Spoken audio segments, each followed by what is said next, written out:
So guys, before we get started, don't forget we do have that amazing discount code thanks to Tier 0 Games going on right now. And all you have to do is put in ZWGames5 to get 5% discount on your total order at tier0games.com. The links will be in the description below.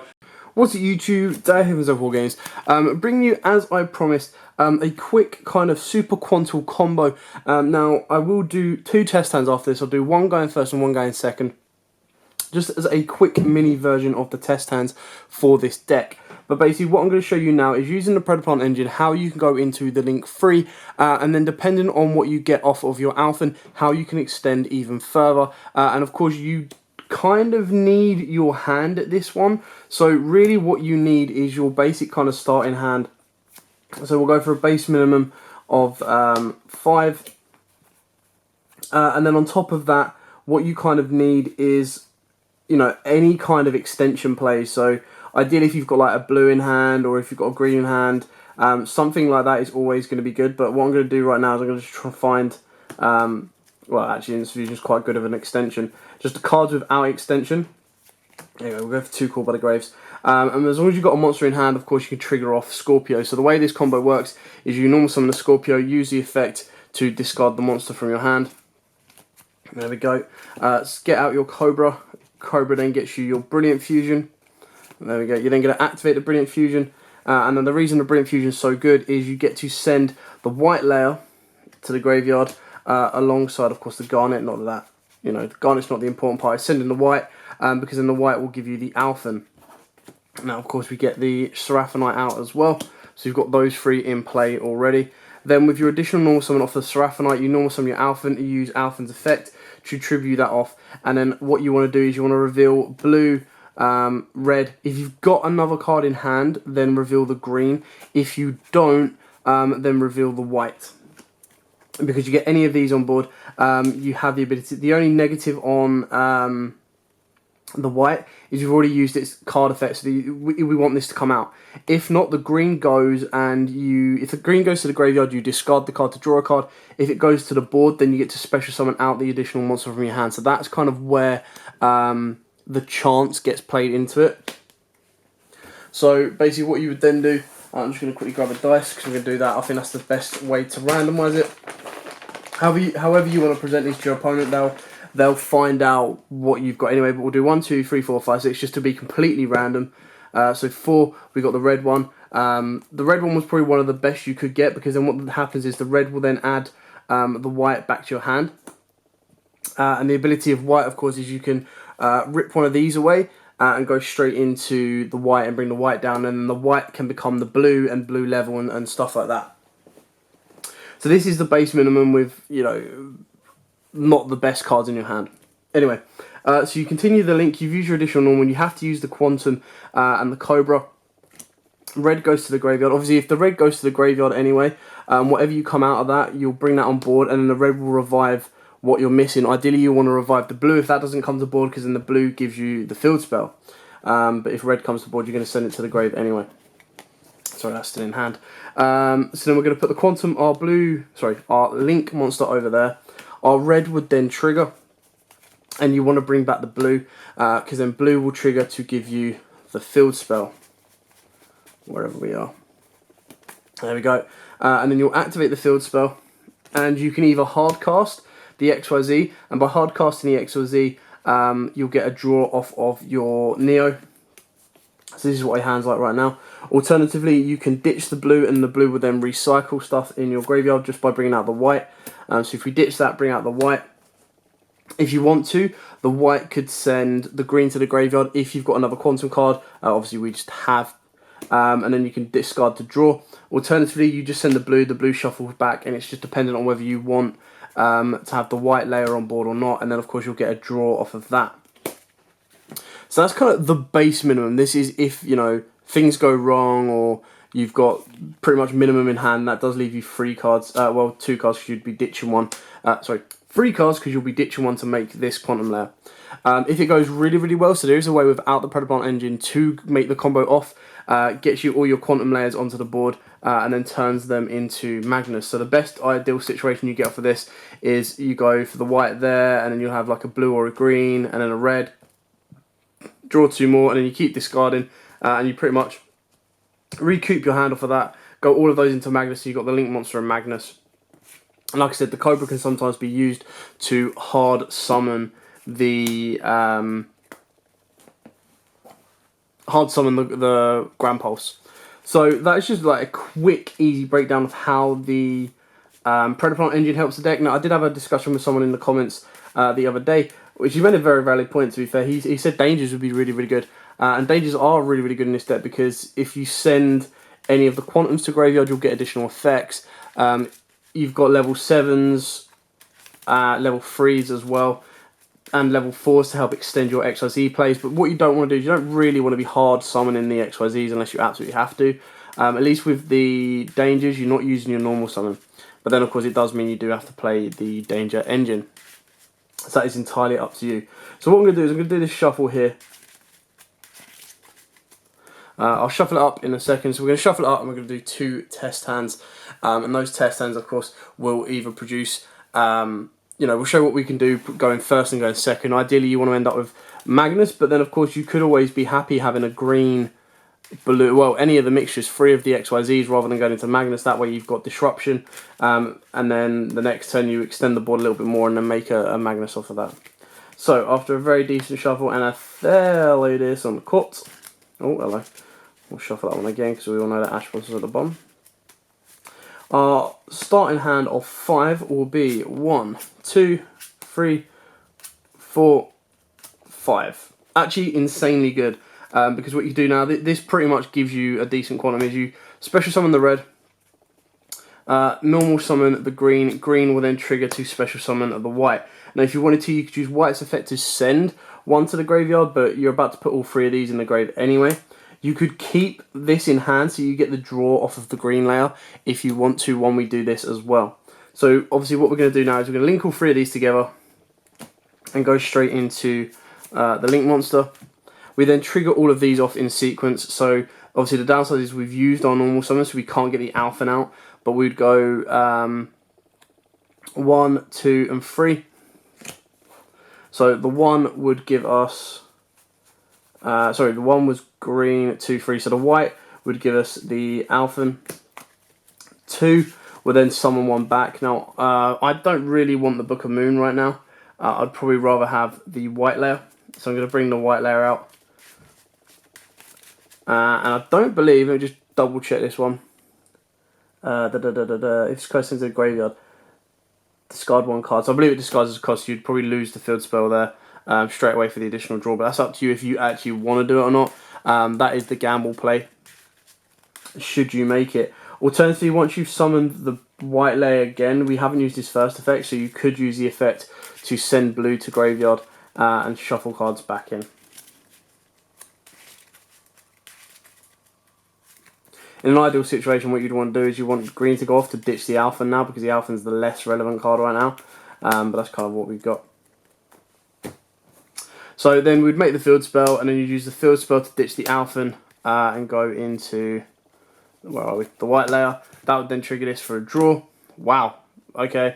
And that's where it kind of plays off of there. If you get like an E-Telly, you put the blue on board. Blue will then search you out another Quantum card, and then you ditch a card to put the blue in board, and then you draw off of the Magna. You can, of course, play World Legacy cards as well to help extend the plays, or like your Monster Reborn stars. But, of course, in this one, what we can do is we can Monster Reborn this. You could go into the Alpha if you want to, but the only thing that Alpha's going to do is possibly give you the chance of getting the blue on board, because you've already used green's board effect. We haven't used red's board effect. So if you bring red back, red will just let you maintain one of these back into your hand. So there was that. And then, of course, you would use the effect to go down into the red layer. Red layer would then let you draw 1. Wow, okay, this is getting stupid. Activate reasoning. Your opponent needs to call 1, 3, 4, 5, or 7. So ideally what you would want to do is you want to get your blue on board or your green. So let's say that if they know that, they're going to be smart enough. Let's say they call 3 because you've got the highest chance of hitting a 3. So we're going to mill off the reasoning, and they hit the 3. So that's just unlucky. If they didn't hit that, then of course you would bring out the bloody... The worst thing about that is if they didn't hit that, you would bring out the Cobra. You could then use the effect to ditch the Alphen to get, you'd summon the Scorpio, you'd ditch the Alphen to get the Cobra. Cobra would bring you the Brilliant Fusion, you'd play the Brilliant Fusion, bringing out Seraphinite, which will give you an additional summon, but not that you need it. You would just need the Cobras on board and hold on to the Brilliant Fusion, because then you'd overlay that and the Cobra into the Grand Pulse. The Grand Pulse would give you... So let's say they don't call Reasoning correctly. This is just purely hypothetical. You would end up having the Brilliant Fusion in hand with your Alpha, with a Cobra. Where are you, Cobra? With your Cobra. You would then hard summon the Grand Pulse. Now, going first, the only downside of this is not having a blue. So if I have the ability off of my normal summon to get the blue, then that would be great. But so we draw into the Call of Hornet. That's Call by the Grave. Sorry, Alpha would be discarded. So now, if you want to, we can make Magnus, or you can just sit there and go, okay, cool. I can pop a card quick play because I've got the white, and the right would then bring the red. Sorry, would then bring one back. I've got the quick play of the white, which would then search me out an Alphen during my next turn as well. This is the only thing that doesn't have the quick play. So you've got a bit of disruption there, but keep in mind that hand or that board came purely out of luck. Like, to rip a Monster Reborn and a Reasoning, 2 1-ofs in the deck off the top of the deck as you're trying to extend is insane. So, but it's still very, very good. Like, I think I was playing a multi-way the other day with some friends, a couple of guys from the Zephyr team, and I opened up amazingly well. Like, I didn't open up the Brilliant Fusion, but I opened up like E-Telly, Green Ranger, Red Ranger, White Ranger, or Leia, and I was able to get a full board with Magnus and the Link Monster. And Magnus just, caused so many issues because Magnus is Magnus. If you haven't got a Kaiju in your deck, or a way to beat over it, and even if you beat over it, it brings back the 3 Zords anyway, so that's pretty cool. Anyway, now let's go second. The additional card is always going to be helpful. It allows you to, use an Ash. It allows you to, because you need kind of 5 cards, kind of 5 cards to build your board, and then have discard fodder as well. So you've got to be very, very careful with this deck to try and maintain hand advantage. Anyway, so we shuffle it up, and our 6 cards will be 1, 2, 3, 4, 5, 6. Great, no Garnet. That's amazing. Start off with Instant Fusion, personally. We're going second. If we think our opponent could hand trap us, I haven't put them in here, but they would normally be in here, would be the Millennium Miser Strict and Thousand Eyes. So you'd put one of those onto the board, whichever one you want to kind of deal with the most. Then, of course, you'd go for the Lone Fire. You'd do the whole Lone Fire combo just to deck thin, and obviously you don't want to be drawing into any more of your Cobras and Scorpions and all that jazz later on.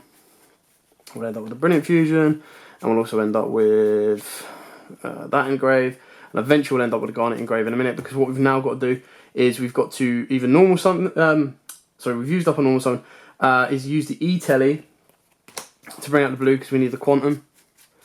Where are you, blue? Blue would then give us the Field Spell. If you want to, you can sack the blue off for the white layer, but you don't really need to. Then you would link the Millennium Eyes, Thousand Eyes, whatever, with Cobra, Scorpio, and that will give you this guy. Now, the only downside about this play is we need the red on board to use Seraphinite to clear the Seraphinite off. So we'd activate the Field Spell. Now we can activate the Brilliant Fusion, send in white. Now, obviously, the downside is white only searches the Alphen, and we're going to go through all our whites now. So we search out the Alphen. Garnet's already in the grave, so I've done that job. And then we'd bring out the Seraphinite. Now, Seraphinite gives us the additional normal. So our additional normal will be the Alphen. We'll tribute off the Alphen, and we're going to reveal green, because green can then bring out one of these guys. Red, because it's the only one we don't have. And blue, because, well, it's the only one we got left in deck.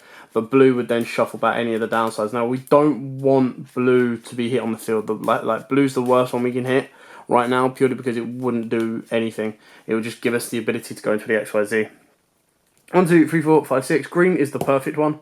So 3, so we'd get the red, which is still fine, because red would come onto the board. Green would go into the graveyard, so will blue. So blue's effect will trigger. We're going to shuffle back the white, and we're going to shuffle back the blue, and we're going to shuffle back an Alphen. So that's blue's effect going off. The green's effect would then go off, and we'll ditch the white for a draw. depending on how you chain it or resolve it. And then you get the draw off of the green. Ashwasn, that's fine, it gives us a bit of an extension next turn. Red layer will go off as well, so we can add one of these back to hand. So let's add green. Then what you can do is you can hard summon these if you want to. The only downside is we don't have the ability to ditch a card. So like we could bring out white if we wanted to by getting rid of this one, but we can also get rid of green as well, so keep that in mind. So if we hard cast into this guy, draw off of our XYZ, then we can use white layers effect, and we send green to the graveyard to summon himself out. He can become blue if you wanted to and become the rank 3, but you send blue to the graveyard, become the rank 3 if we wanted to, depending on how like defensive pushed we want to go with. Entirely up to you. We can then discard one card as well, so we can discard the alpha and all the green and turn that into that, and then we get the draw off of the mech beast. Terraforming, not the best, but not the end of the world. And then we've got a quick play negate, we've got a quick play pop on this one as well, and we can pop it during our opponent's turn. So because we are going now, we can detach the Seraphonite, pop one card our opponent controls. Now we've got to remember is the Megazords can't attack if they don't have materials. So you're going in for 27, 25, 26, and a 1200 if you want to leave that on board. So yeah, and then you'd pass your turn. It's not the best body, but it's not the end of the world. The only other thing that would have been better is if we got one more XYZ on that, then we'd go into Magnus, and you know you'd pretty much end the game. So that's just kind of some form of extension into the board. Like I said, you've got to get pretty lucky to get there. But we got the Brilliant Fusion play. I probably could have finished the board, or should have finished the board a bit stronger. It all depends on how the Alphen kind of resolves as well. Like if the Alphen had resolved, don't think we used the red one. Actually, no, we could have done. I apologise. We could have done. So we would have the Scorpio, red, the Link. We could have got Magnus. Yeah. So that's my fault. So what we could have done is, where are you? Seraph. We wouldn't detach Seraphonite. So you'd have this. You'd have the Seraphonite because we haven't used red. I know there's something that we haven't done. And we have this, and this in hand. So you would detach the green, the red, sorry, to pop a card. Red's effect would then trigger to bring back the green or the blue, whichever one you want. If you want to deal with back row, if you want to book a moon something. You would then trigger the effect of the field spell to discard to go into the green. That would then give you an additional draw. That's pretty cool as well. So now you go all out. Now, if your opponent still has things on the board, or you still can't kind of deal with it, then you're in a bit of an issue. The only downside with this is we can only make Magnus with 5 materials. I think Magnus counts. Is it different materials? It goes. Oh no, that's fine. We can use the Seraphonite. I thought it had to be the Quantums. But yes, you do all this main phase like during the battle phase. Keep these on board, and then what you do is you would XYZ all of these together, go into your Magnus, draw a card. Wow, okay, pretty cool. Magnus now has 6 materials, so your opponent cannot search. He can detach one to shuffle a card back into the deck. He's unaffected by your opponent's card effects. And yeah, so you can spin unaffected and your opponent can't search. You can then set the call by the grave, and if they do find a way of searching, or if you don't actually care about them searching, you can detach spin, and then if they think they're safe to search, you ash them. So yeah, that's how you can get into Magnus. So that's what happens when you, take a look back, and it can be done. So it's just keeping track of when you've used the field effect of your Quantums and when you've used the grave effect of the Quantums as well. So you've got to be very, very careful as to maintaining when you've used one of the effects and when you haven't. Anyway, so that is it. Just a quick crash course on some of the plays that you can do with the Super Quantums, even more so and more consistently with the white layer. Now, it does, in this build, you do have to open up pretty decently to get the Magnus play, but it's like I said, it's a lot more consistent than it used to be. If you want to make it even more consistent, then that's where you'll start taking out, you can take out the Brilliant Fusion engine. You'll probably take out the Instant Fusion engine if you want to, and go more like danger focused if you have the dangers to hand. Otherwise, keep it the way it is. The only thing that I would want to change in here is I'd probably cut this down to 1, if not cut it out completely, because I don't think I really need it. We're maxed out on all of the Quantums anyway, so you can't really increase the abilities of those. So yeah, that's kind of how it works. Anyway, I hope this helped. I hope this gives you a couple of ideas as a quick crash course into super quantums. If you do have any questions, put them in the comments down below. I'll be more than happy to answer them for you. But for now, thanks for watching. Don't forget to like, comment, subscribe, share, and as always, guys, happy dueling. What's up YouTube, Dan here from YUGIOH. Thanks for watching that video. If you liked it, please hit that big thumbs up button in the bottom corner as well. And don't forget to hit the big red subscribe button so you don't miss out on anything. And make sure you click that notification bell as well so you know every time one of our new videos goes up. Throughout the whole year of 2019, we're going to have more deck profiles, duels, and of course pack openings for you guys to watch and enjoy the entire year round. So stay tuned for more, and as always guys, happy dueling.